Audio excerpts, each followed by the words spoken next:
Di dalam Islam sangat banyak sekali nasihat buat seorang suami. Tapi yang paling paten adalah yang saya jelaskan dalam surat An-Nisa. Itu disampaikan bahwasanya ar-rijalu qawwamuna 'alan nisa bima fadallahu ba'dahum 'ala ba'din wa bima anfaqu min amwalihim. Jadi tugas laki-laki itu ada 3 aja Pak sebenarnya. Pertama adalah, cuma cabangnya banyak. Jadi ada 3. Yang pertama ar-rijalu qawwamuna 'alan nisa. Laki-laki tercipta untuk menjadi qawwam bagi perempuan. Saya jelaskan ulang, qawwam artinya adalah pilar. Ini qawwam. Kenapa? Karena qawwam berasal dari kata qiyam, artinya berdiri. Artinya pilar itu harus selalu berdiri. Kalau pilarnya rebah, jangan masuk ke ruangan ini. Karena kenapa? Pasti hancur nantinya. Nah, qawwam itu ibarat pilar di dalam rumah tangga. Artinya kalau rumah itu punya pilar, itulah laki-lakinya. Artinya dia harus senantiasa terus berdiri. Artinya apa? Laki-laki itu di dalam Islam diperlukan tidak boleh merasa capek.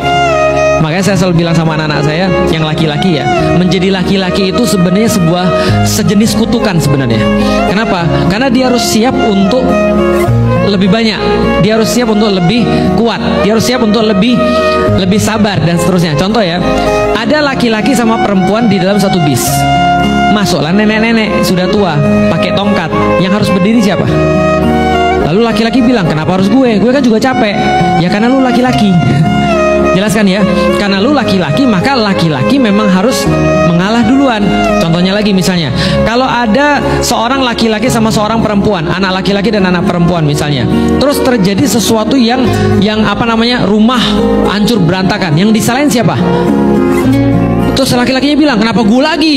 Padahal dia yang berantakin. Karena lu laki-laki. Laki-laki itu selalu dituntut lebih daripada wanita. Dan itu kenapa? Karena memang laki-laki itu dilebihkan pada satu hal dan perempuan dilebihkan dalam perkara yang lain. Tapi khusus qiyam atau qawwam itu adalah laki-laki. Maka qawwam bisa diartikan sebagai satu supporter. Berarti dia mensupport istrinya. Support itu dalam bidang apa? Yang paling banyak ibu-ibu perlu support. Sekarang saya mau nanya, mental atau fisik? Oke, catat itu bapak-bapak. Perempuan itu jadi gini, perempuan itu lebih perlu support mental daripada fisik. Itulah kenapa walaupun Anda miskin, tetap ada yang mau nikahin Anda. Jelas ya? Tapi kalau mereka udah tahu Anda jahat dari awal, itu kan ya gak akan mau dinikahin.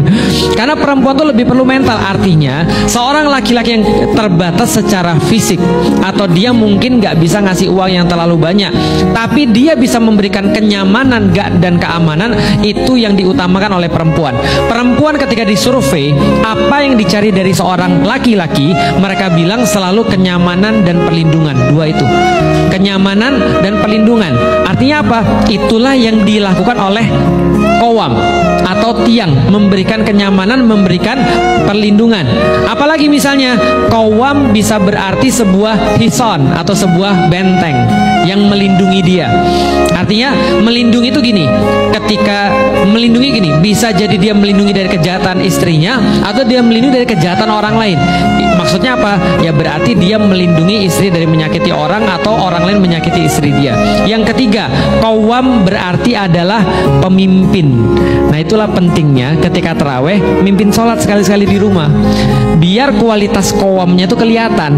Karena laki-laki, kalau misalnya kualitas qawwamnya nggak kelihatan, mohon maaf, ibu-ibu ini kekurangannya kadang-kadang kalau misalnya nggak melihat kualitas kepemimpinan pada suaminya, ibunya yang mau jadi pemimpin. Karena itulah suaminya kadang-kadang jadinya di bawah dari segi pengambilan keputusan dan segala macam. Ya salah kita juga sih, kenapa kita nggak menunjukkan kualitas qawwam. Salah satu penunjukan kualitas qawwam adalah dengan menjadi imam.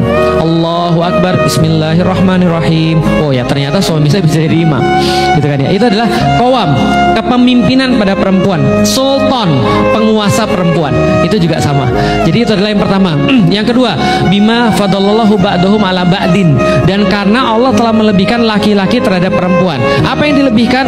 Kemampuan untuk bisa berilmu. Salah satunya akal, itu kelebihan laki-laki.